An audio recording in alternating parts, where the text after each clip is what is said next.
Alors, on va faire quelques exercices pour se rafraîchir la mémoire pour le balancement d'équations. Allons-y avec le C. Alors, suggestion, si on a de la difficulté avec le balancement, c'est d'identifier nos atomes avec différentes couleurs.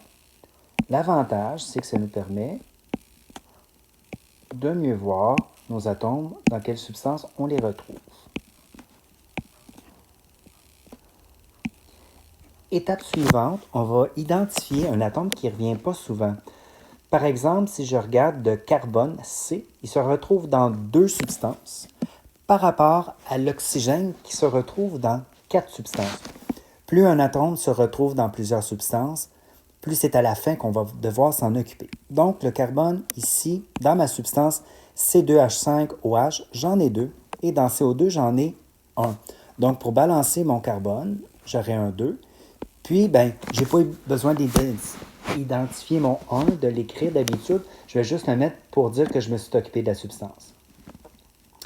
En ayant placé le 1 pour le C2H5OH, j'ai déterminé le nombre d'atomes d'hydrogène du côté des réactifs.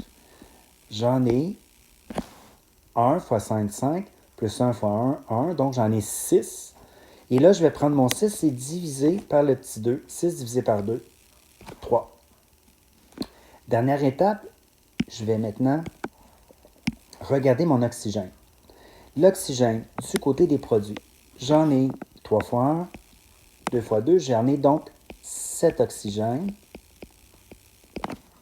Et de l'autre côté, il ne faut pas oublier que dans la première substance, c'est 2H5OH, j'ai un oxygène. Donc, 1 plus quoi va me donner l'équivalent de l'autre côté, soit 7. Il va me manquer 6 oxygènes.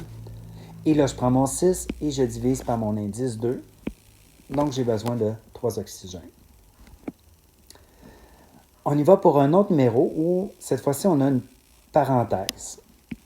Alors, K, K, P, P, ensuite oxygène.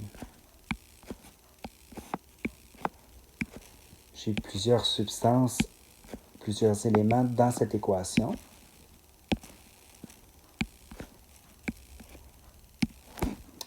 Et là, encore une fois, je vais identifier un élément, un atome, qui revient juste à 2 endroits. J'aurai le choix de trouver, entre autres, plusieurs choix.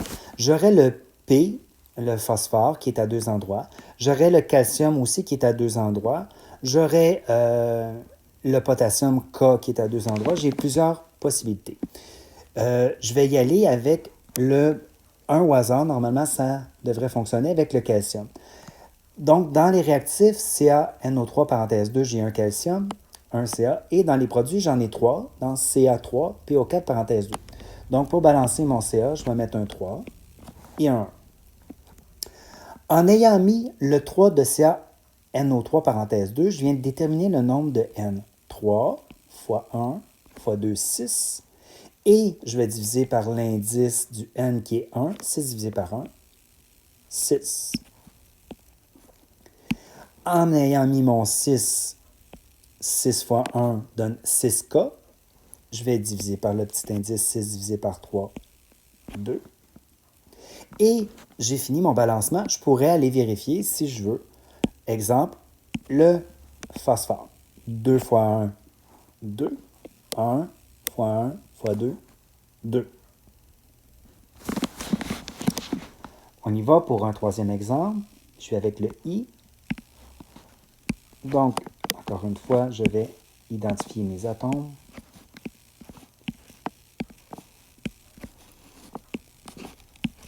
C'est aussi une équation où j'ai quand même plusieurs atomes.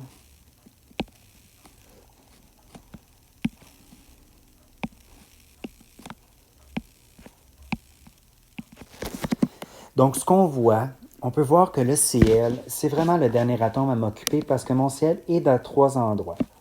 Donc, maintenant, je pourrais choisir entre le K, le Mn, j'ai plusieurs choix, l'oxygène. Je vais y aller avec le K. Dans KMNO4, j'en ai un, et dans KCl, j'en ai un, donc mon K serait déjà balancé. En mettant le 1 devant KMNO4, ça détermine mon nombre de Mn, mon manganèse, ça m'en donne 1. Donc, j'ai besoin de 1 MnCl2. Je reviens aussi avec ma première substance, KMNO4. J'ai 4 oxygènes. Donc, je vais être obligé d'avoir 4 H2O pour avoir 4 oxygènes. Maintenant, en mettant le 4 pour l'hydrogène, j'ai déterminé le nombre de H du côté des produits 4 x 2, 8. Donc, je dois aller placer le 8.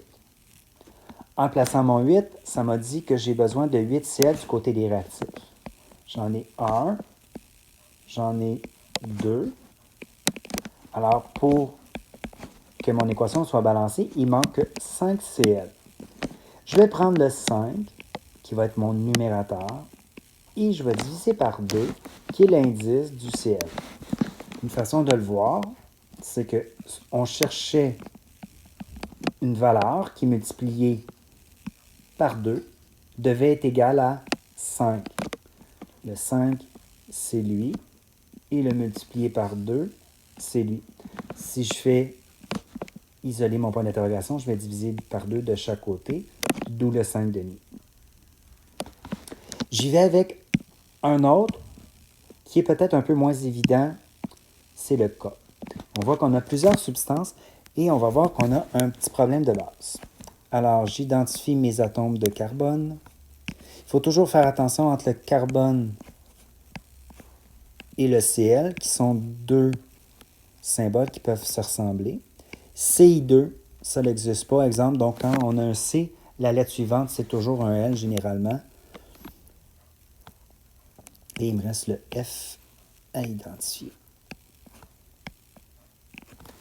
Et là, ce qu'on remarque, c'est qu'on se retrouve avec plusieurs substances et plusieurs atomes qui reviennent dans plusieurs substances. J'ai donc pas un atome qui revient juste à deux endroits. À ce moment-là, on n'aura pas vraiment le choix. Je vous suggère de prendre les deux substances les plus compliquées. Quand on dit plus compliqué, c'est le plus de sortes d'atomes ou le plus d'atomes. Et là, je me retrouve avec ici 3 sortes d'atomes et je vais y aller avec le coefficient le plus simple, je vais y aller avec 1. En mettant le 1, j'ai déterminé mon nombre d'atomes de C. 1 fois 1 fois 1. Donc, j'ai 1 fois 1, 1 plus 1 fois 1, 1. J'ai donc 2 atomes de C. Je dois donc mettre un 2 devant CH4. En mettant le 1 là, j'ai aussi déterminé mon nombre d'atomes de F. 1 fois 2, 2. 1 fois 1, 1. J'ai 3 F. Donc, je dois mettre un 3 devant HF pour balancer le F. Ensuite, en mettant le 3 devant H, je connais le nombre de H total de réactifs. 2 fois 4, 8H. 3 fois 1, 3. J'ai donc 11 H. Je dois donc mettre 11 devant HCl pour balancer les atomes d'hydrogène. Dernière étape, les petites flèches, on va balancer le Cl. 11 fois 1, 11, plus 3 fois 1, 3, plus 1 fois 2. Je me retrouve avec 16 Cl. 16 divisé par l'indice 2, 8. Un dernier, on va aller faire le T. Donc, encore une fois, on va balancer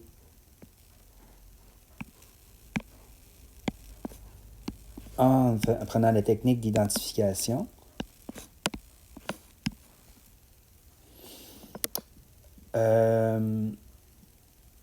Donc, je pourrais balancer le N ou le H. Les deux devraient fonctionner. Si je commence avec le H, j'ai 3 H ici, j'en ai juste un, donc je devrais mettre un 3 ici. Mais ça suppose que j'ai commencé avec 1. J'ai un N, donc je vais prendre mon 1 qui va être mon numérateur divisé par l'indice. Et finalement, j'ai 3 Cl du côté des produits. Donc 3, c'est mon numérateur. Et 2, c'est mon dénominateur. Bon, maintenant, on a droit d'utiliser des fractions dans des équations équilibrées puisque les fractions représentent un nombre de moles. Donc, pour un élève de chimie, il n'y a pas de problème. Maintenant, on pourrait aussi les enlever si les fractions ne nous intéressent pas.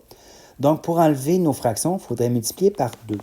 Si on multiplie par 2, on se retrouverait avec 2NH3, 3 demi fois 2, 3Cl2, 3 fois 2, 6HCl, et finalement, une demi fois 2, 1N2. Et mon équation serait balancée à la plus simple expression sans fraction. Alors, voilà pour le balancement d'équation.